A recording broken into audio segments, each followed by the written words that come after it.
Muy buenos días a ti, hermano, hermana, que nos honras con tu sintonía a través de Radio Esdras Network en tu programa Buenos Días con Luis Lara, hoy lunes 18 de mayo de este año 2026. Bienvenido, bienvenida a esta transmisión vía Facebook, y a ti que estás sintonizándonos por la radio, reiteramos nuestra gratitud por estar con nosotros en esta sintonía. Y bueno, sin más preámbulo, vamos a la palabra del Señor.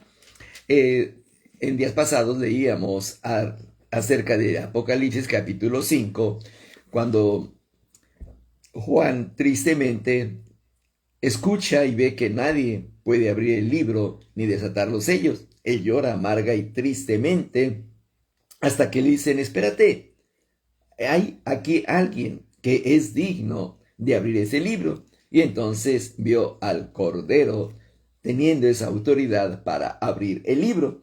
Y llegando en el capítulo 5 al verso 9, una vez que él ha abierto el libro y desatado los sellos, entonces surge un cántico que dice así: digno eres de tomar el libro y de abrir sus sellos, porque tú fuiste inmolado y con tu sangre compraste para Dios a gente de toda tribu, lengua, pueblo y nación. Lo primero que está expresando este canto celestial ante el trono, está diciendo: digno eres tú de abrir el libro y de abrir sus sellos. Solo tú eres digno. Y está recibiendo prácticamente haciendo la referencia a Jesucristo, porque él es quien fue inmolado por nuestros pecados. Él fue el que pagó el precio por nuestras desobediencias. Él hizo todo. Entonces, ¿quién más que Él es digno de abrir el libro y desatar sus sellos? Solo Él. Y entonces lo siguen describiendo, es como un cántico que están expresando allá en la eternidad. Y dice también: con tu sangre compraste para Dios.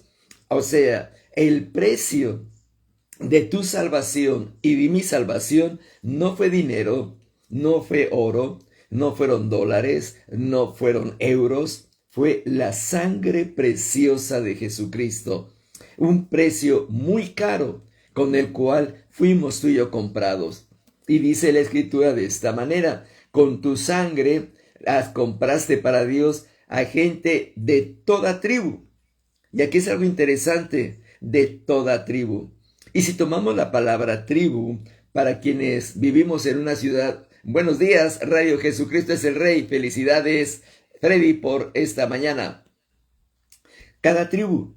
Vamos a pensar, hago la comparación, cuando vivimos en una ciudad y a veces se conocen tribus, por decir algo, etnias o grupos que no hablan nuestro idioma, que sus costumbres son diferentes a las nuestras. Muchos de ellos viven apartados porque sus costumbres, repito, se diferencian mucho de nuestras costumbres. Su forma de vestir, su forma de hablar, sus costumbres, sus rituales, es muy diferente. No quiere decir que sean malos, simplemente son diferentes a nuestra forma de ser. Entonces dice: de toda tribu. O sea, ¿cuántos grupos o tribus hay en el mundo que hablan diferentes lenguas, que tienen diferentes costumbres? Los que usan, por decir algo, la ropa muy larga, la ropa muy corta, el taparrabos, como se menciona en la historia, el pelo largo el hombre, el pelo muy corto, otros se rasuran toda la cabeza sin pelo. Son costumbres de cada tribu, las cuales respetamos porque ellos ya lo traen desde sus antepasados, así les han enseñado y así viven. Bueno, pues para ellos, así, para ti y a mí, que muchas veces tontamente los vemos con que aquella gente, los que viven apartados de la sociedad, los que viven atrasados conforme a la tecnología moderna, tú y yo los podemos señalar tontamente, pero para Dios fueron una compra que Él hizo con su sangre preciosa. Sí, para el hombre, y tú sabes, sobre todo el hombre de la ciudad, que muchas veces se siente orgulloso que nació en tal o cual ciudad, que tiene tal trabajo, que gana tal dinero, que viste tal tipo de ropa, que maneja tal automóvil, todas las características de alguien que de alguna manera económicamente le va bien. Señala: deshonra, humilla a aquella persona humilde, en este caso la tribu.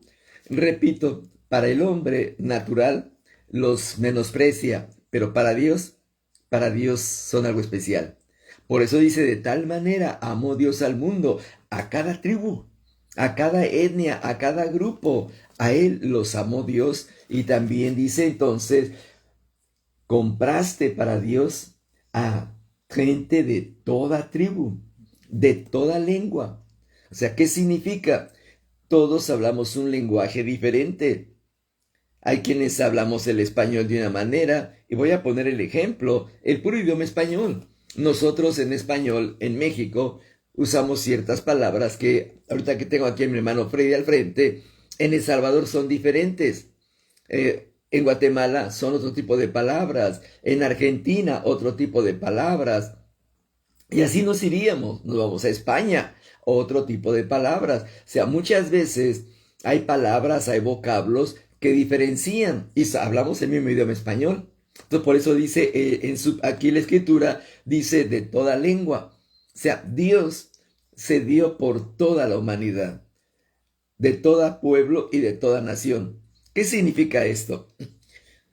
Pueblo, un lugar pequeño, un caserío, un cantón, un lugar donde viven 50 familias, 20 familias, 200 familias, el tamaño que sea. Una nación, un país muy grande. Vamos a tomar como ejemplo Rusia, China, Estados Unidos, Brasil, que son países muy grandes donde hay muchos habitantes. Bueno, por ellos también Jesucristo murió, repito, como por el grupo más pequeño.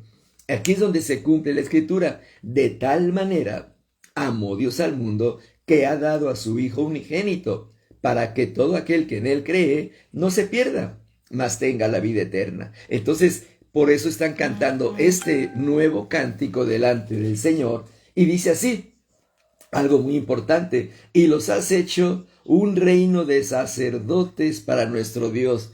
Aquí viene una bendición. Tú y yo somos sacerdotes delante del Señor. Sí, no dice que nos ponemos vestiduras sacerdotales y tomamos todo aquel traje que describe la escritura de los sacerdotes allá en Israel, sino que tenemos nosotros el sacerdocio, ¿cuál? Presentar alabanzas al Señor, presentar adoración al Señor. Y una de las cosas que dice, por ejemplo, nuestra oración. Nuestra oración es como el incienso que se presenta delante del Señor. Sergio, buenos días. Sí, entonces nosotros al presentar esa oración es el incienso que el sacerdote presentaba en adoración al Señor. ¿Qué más hacemos como sacerdotes? Confesamos el sacrificio de Jesucristo. Ya no hacemos el sacrificio que hacía el sacerdote. Ahora confesamos y damos gracias por ese sacrificio. El sacerdote entonaba un cántico delante del Señor. Tú y yo como sacerdotes entonamos cantos y alabanzas para el Señor en los servicios, en un estudio bíblico, a veces manejando el carro, trabajando. Viene un canto a nosotros, una alabanza, y la entonamos. Ese es el sacerdocio que ejercemos para el Señor. Repito, no tenemos que andar con aquella vestidura sacerdotal como vemos en la Escritura, ni malentenderlo de esa manera. Dice, para todos que Él ha hecho reyes, sacerdotes para nuestro Dios. Entonces, ¿a quién adoramos? Al Señor. ¿A quién servimos? Al Señor. ¿A quién le damos todo lo que Él ha puesto en nosotros? Al Señor. Ese es nuestro sacerdocio delante de Él. Y dice, y reinarán sobre la tierra. Y aquí viene algo interesante. Reinar sobre la tierra. O sea, somos reyes, pero también sacerdotes, o también sacerdotes y reyes. ¿Y cómo se combina esto? Muy interesante. Como sacerdotes, ya te dije, presentamos alabanza, adoración y honra al Señor. Luego, como reyes, tomamos autoridad en la tierra. Sí, una autoridad espiritual primeramente. En esa autoridad espiritual, otra vez cuando tú y yo oramos, por ejemplo, Santiago dice, oren por un enfermo y el Señor lo levantará. Eso, tú y yo tenemos de parte de Dios ese privilegio de que Él nos permite orar por alguien. Y en el nombre de Jesucristo pedir que sea sanado o sanada la persona. No es que tienes que andar, te repito, con un traje especial, con un título especial. Ya no lo dio el Señor. Ahora, el punto está que a veces queremos el título, pero no ejercer el trabajo o el oficio. Vamos a pensar como padres de familia. Uno de mis hijos está enfermo, ¿qué hago? Bueno, en ese momento soy sacerdote, oro por él. Padre, te pido que sea sanado mi hijo, mi hija, en el nombre de Jesucristo. Amén.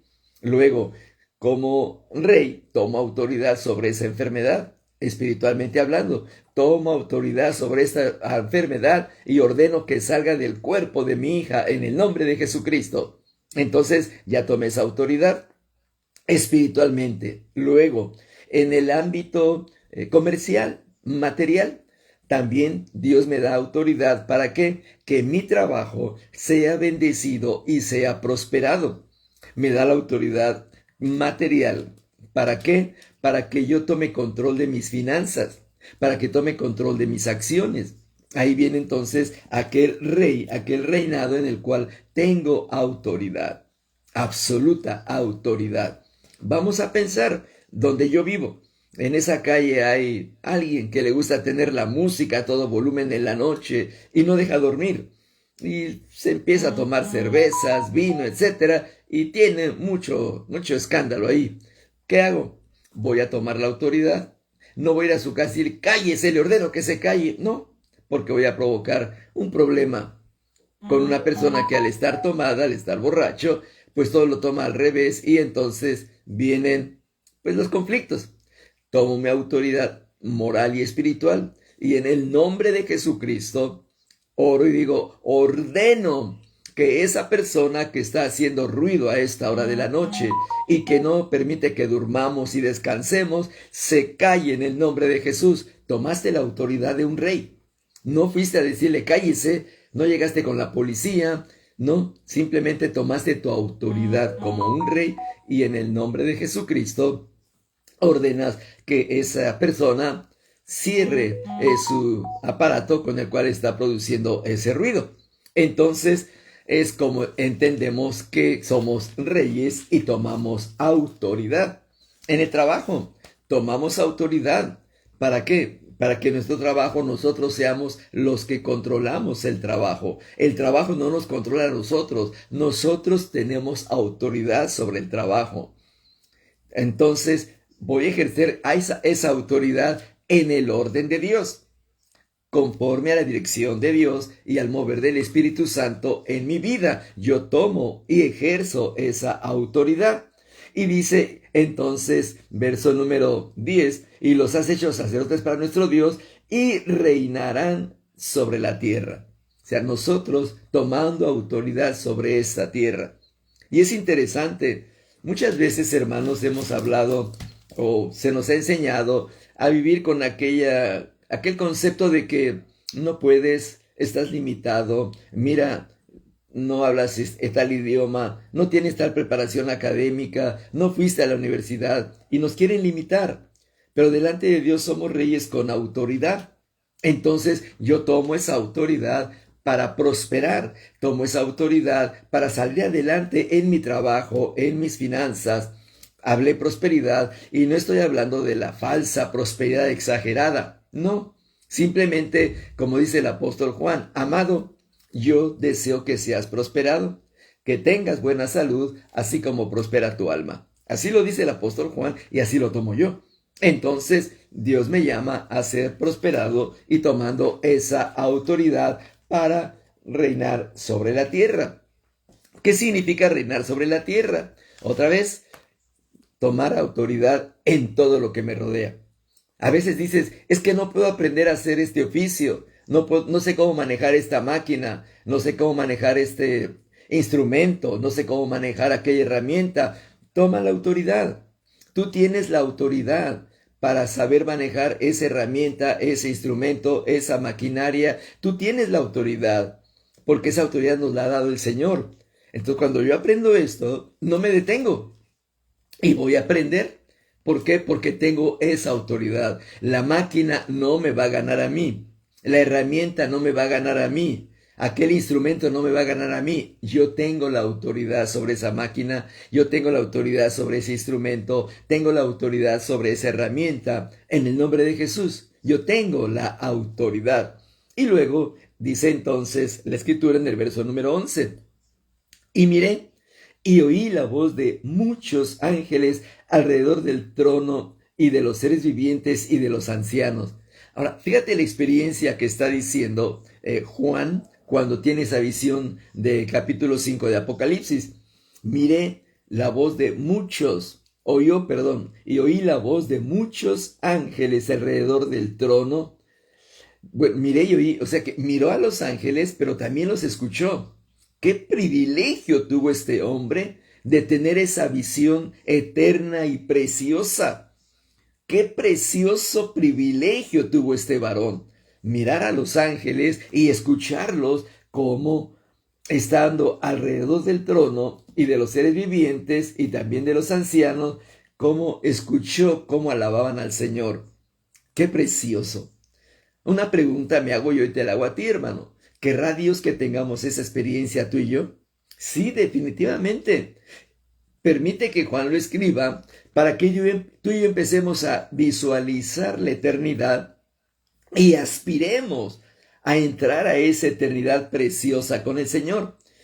No es solamente aspirar porque quiero ir, no, sino porque tú y yo vamos a buscar conocer a Dios, conocer su palabra, obedecer a su palabra, santificarnos, porque Él dice que quiere una nación santa. Entonces nos corresponde a nosotros someternos a la autoridad de Dios. Así como nos dice que seremos reyes con autoridad, también nosotros estamos bajo autoridad. ¿Cuál es la autoridad? Dios. Él es nuestra autoridad. Entonces me someto a su autoridad, me someto a lo que Él me dice por su palabra, busco poner en práctica su palabra todos los días, de forma tal que manifieste yo obediencia a Dios. Y entonces vamos a tener ese privilegio que tuvo el apóstol de ver y oír muchos ángeles alrededor del trono y también los seres vivientes y los ancianos. Y dice que el número era miriadas y millares de millares. Miles y miles y miles. O sea, no podía contarlos. Diríamos en otra forma, perdón, millones y millones. ¿Te imaginas?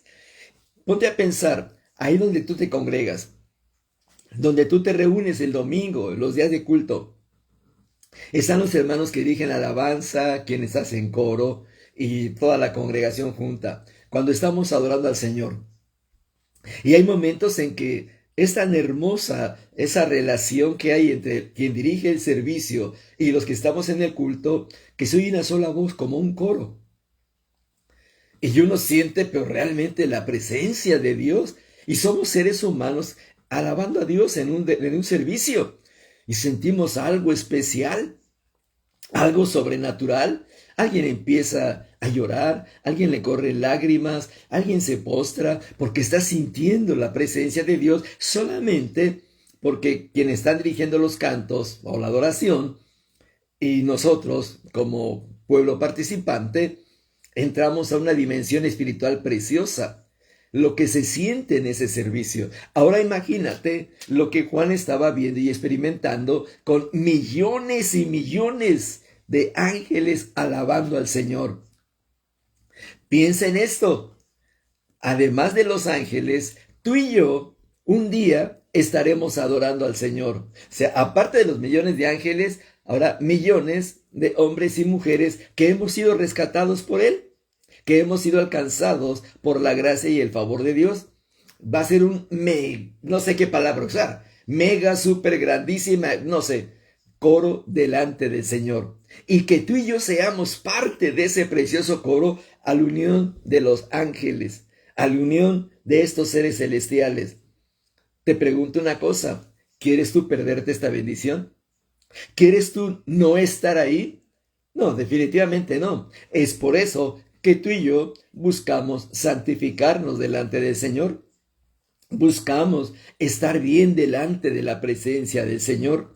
Sí, no por obligación, sino porque amamos a Dios, amamos su palabra y buscamos obedecer a su palabra. Y en consecuencia, paso por paso, su palabra nos enseña lo que sucede cuando amamos al Señor, cuando le honramos, le obedecemos, le respetamos y también cuando nosotros, al ser obedientes a su palabra, entonces Él dice, toda tu vida terrenal, el tiempo que has estado conmigo desde que me conociste, no en perfección, pero fuiste creciendo espiritualmente, te fuiste metiendo a mi presencia poco a poco y empezaste a madurar espiritualmente y entonces llega el momento en que el Señor nos va a llamar a su presencia.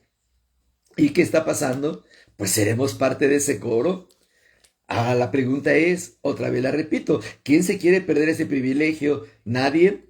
Entonces por eso nos vamos a santificar más para el Señor, nos vamos a guardar más para el Señor, vamos a buscar con más ahínco, con mejor deseo, la presencia del Señor en nuestras vidas.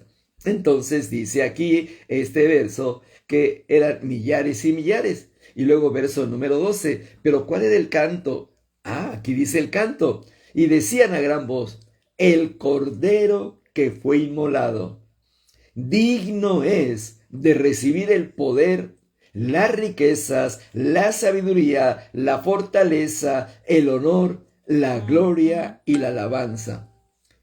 Fíjate bien, la adoración eterna es solamente para el cordero.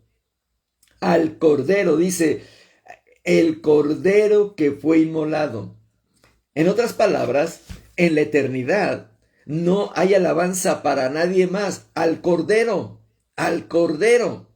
Entonces, ¿por qué no empezar a practicar desde ahorita? Sí, en nuestros cultos, en nuestros servicios, en nuestras reuniones, alabar al Cordero.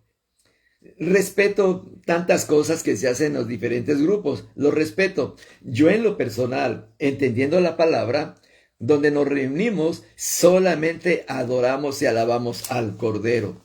Solamente al Cordero. A nadie más. Michelle, buenos días. Saludos a Cuba.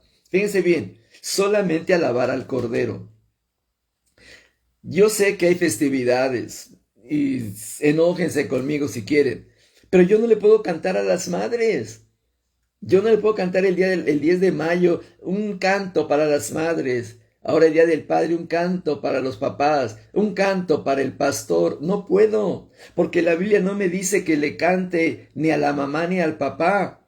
Me dice que le cante solamente al Cordero, al Cordero.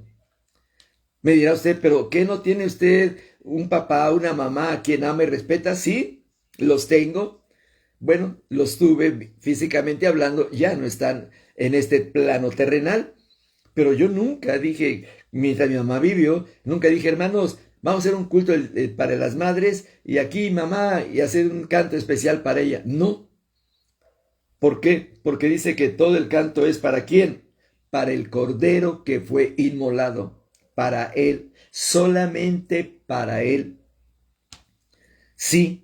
Entonces cuando tú cantes, cántale al Señor, al que te perdonó de pecados, a que Él pagó el precio por nuestros pecados, al que fue crucificado, al que resucitó. A Él es el canto en el servicio. A Él es el canto cuando nos reunimos en aquel servicio en la iglesia. Esto es importante grabárnoslo.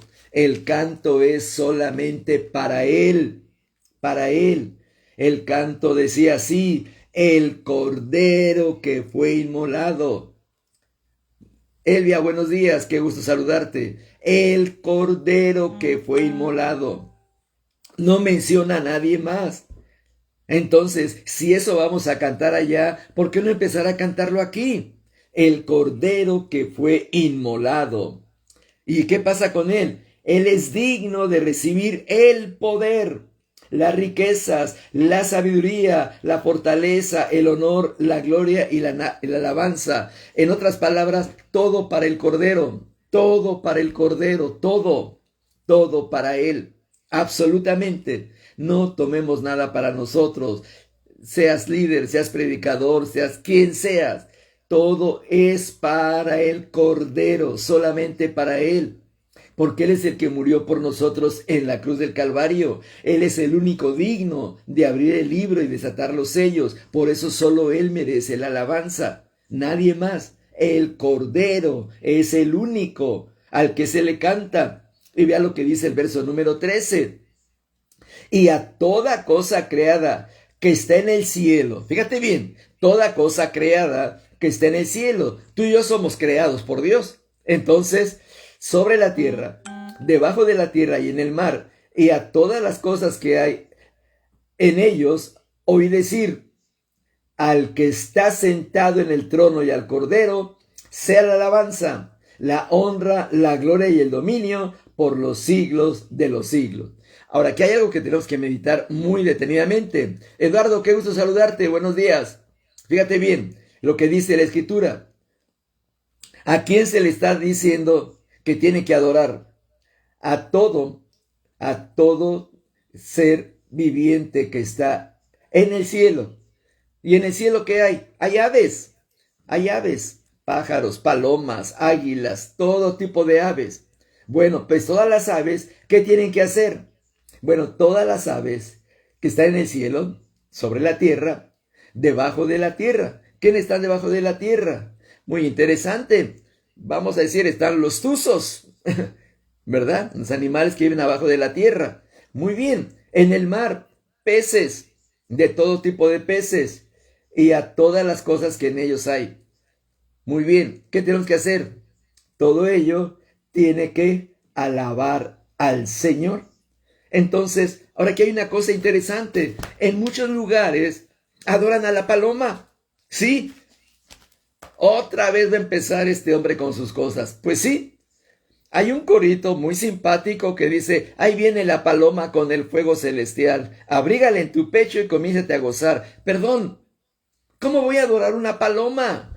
¿Cómo le voy a cantar a una paloma? La Biblia me dice que le cante al Cordero que fue inmolado, no el corito de la paloma. Está muy simpático el corito, está muy simpático, muy alegre, pero no va de acuerdo a la palabra del Señor. Ahí viene la paloma con fuego celestial, abrígala en tu pecho y comiénzate a gozar. ¿De dónde viene el sentido de este corito? Repito, es simpático, es alegre, pero nada tiene que ver con la palabra del Señor. Absolutamente. Dice que aún las aves tienen que alabar al Señor. Los peces alabar al Señor. Todo tiene que alabar el nombre del Señor. ¿Por qué? Porque Él es el digno de la alabanza, la honra, la gloria y el dominio por los siglos de los siglos. En otras palabras, por siempre. Por siempre. La alabanza al Señor no es por 5 minutos, a Él se le está alabando por siempre. ¿Qué significa? Cuando tú y yo salimos del servicio, ya terminó el servicio, el pastor nos despidió, se cerraron las puertas, cada quien se va a su casa. ¿Tú crees que porque ya no estamos cantando en la iglesia, ya Dios no recibe alabanza? No.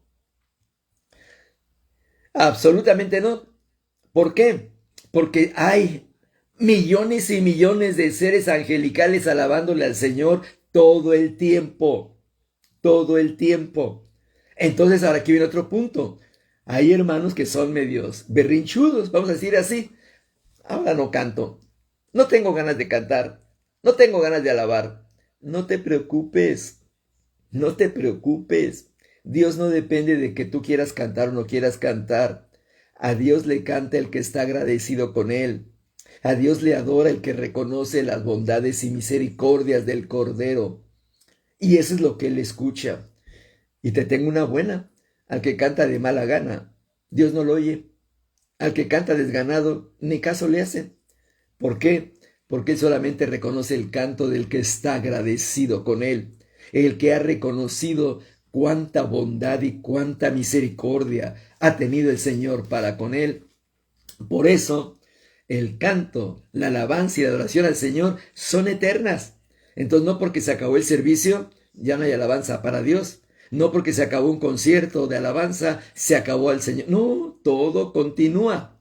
Porque el eterno Dios tiene eterna alabanza. Y fíjate bien, y los 4 seres vivientes decían amén, y los ancianos se postraron y adoraron. Fíjate que ayer que compartía yo un poquito allá en Pomona acerca del tema de la oración a Dios y postrarnos ante el Señor, veíamos esto, postrarnos delante del Señor, postrarnos. Y es algo que ya no se hace en muchas congregaciones, ¿no? ¿Por qué? Pues porque se nos da el servicio, la predicación, los cantos, termina, hermanos, que Dios les bendiga, y nos vamos. Entonces, a veces si acaso nos hincamos un poquito por ahí, pero postrarnos, no, ¿cómo? ¿Cómo me voy a postrar? ¿En el suelo? No, no, no, no, no, no, no, no lo puedo hacer. Pero aquí dice que se postraron y adoraron. Y te platico esto porque ayer lo comenzamos y ahora a partir de cada servicio donde me toque a mí compartir la palabra, vamos a terminar postrados, adorando al Señor. Así, postrados. ¿Por qué? Porque me lo enseña la palabra. Y yo quiero volver a esos momentos, a esos tiempos donde la iglesia del Señor se postra para adorarle. Se postra y se humilla delante del Señor. Y yo quiero volver a eso. Y motivar a mis hermanos junto conmigo a que nos postremos delante del Señor. Hermano, hermana que me escuchas a través de Radio Esdras Network o me estás viendo por Facebook, yo te invito, no sé donde tú te congregues, qué costumbres tengan, la respeto, pero la Biblia me dice que se postraban para adorarle. Entonces, yo quiero aprender a adorar al Señor como dice la Escritura, postrándome delante de Él. Postrándome. Te repito, no sé las costumbres allá donde tú te congregas, no quiero meter problema, no quiero meter ninguna situación difícil, tú conoces el orden y si tú puedes postrarte, póstrate. Si no, en tu casa, ahí tú solito, tú solita, póstrate delante del Señor y adórale, adórale, ahí postrado, porque postrarse delante de Dios significa humillarnos delante de Él. Estar postrado significa, no soy nada ante ti, Señor. Nada soy ante ti. Por eso me postro y me humillo ante tu presencia, Señor. Nada soy, absolutamente. Y te pongo un ejemplo. ¿Qué hizo Jesús en Getsemaní cuando estaba orando? Se postró en tierra. O sea, el ejemplo lo tengo de Él. Él se postró en tierra.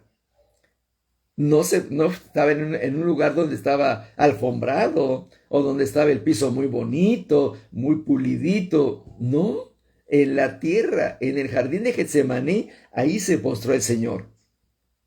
Si Él lo hizo, el Cordero se postró a tierra. ¿Quién soy yo para decir yo no me postro? Yo no. Hay una grande enseñanza. Ayer lo meditamos, allá en Pomona lo meditamos el día de ayer y repito, lo seguiremos buscando de manera tal que sintamos y experimentemos la gloria del Señor. Hermano, hermana, recuerda una cosa, toda la honra, la alabanza, la exaltación son para el Cordero porque Él fue inmolado y con su sangre Él nos ha comprado y nos ha hecho reyes y sacerdotes para nuestro Dios. Continuemos entonces con nuestro programa regular.